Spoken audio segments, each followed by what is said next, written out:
ஒரு சூப்பர் டேஸ்டியான இறால் தொக்கு எப்படி பண்ணலான்னு பார்க்கலாமா? இது சமையல் வித் ஷேர் அண்ட் சிஸ்ஸோட ரெசிபி தான். இதில் 1, 2 இன்கிரீடியன்ட்ஸ் மட்டும் நான் மிஸ் பண்ணியிருப்பேன். ஒரு மிக்ஸி ஜாரில் 10, 15 சின்ன வெங்காயம், 5, 6 காஷ்மீரி மிளகாய், அப்புறம் ஒரு 5, 6 பல்லு பூண்டு சேர்த்து, ஒரு கொத்து கருவேப்பிலையும் சேர்த்து, ரொம்ப ஃபைன் பேஸ்ட்டாக இல்லாமல் கொஞ்சம் கொரகொரப்பா நம்ம அரைச்சு எடுத்துக்கலாம்.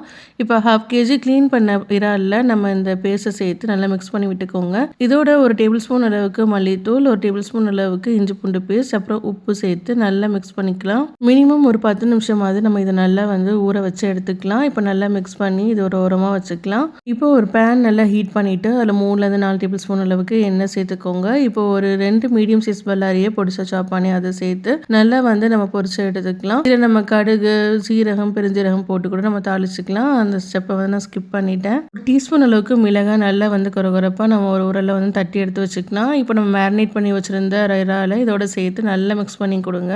இப்போ ஒரு லெமன் சைஸ் புளியை நல்லா கட்டியாக கரைச்சி இதில் சேர்த்து நல்லா மிக்ஸ் பண்ணி கொடுத்துக்கோங்க. இந்த நேரத்தில் நமக்கு உப்பு தேவைப்பட்டால் சேர்த்து அட்ஜஸ்ட் பண்ணிக்கோங்க. இப்போ மூடி போட்டு ஒரு 5 நிமிஷம் அப்படியே லோ ஃப்ளேம்லேயே விடுங்க. மறுபடியும் ஓப்பன் பண்ணி நம்ம இடிச்சு வச்சிருக்கிற அந்த மிளகையும் சேர்த்து நல்லா மிக்ஸ் பண்ணி கொடுங்க. மறுபடியும் மூடி போட்டு ஒரு 5 நிமிஷம் அப்படியே லோ ஃப்ளேம்லேயே விட்டிங்கன்னா நல்லா எண்ணெய் பிரிஞ்சு வரும்.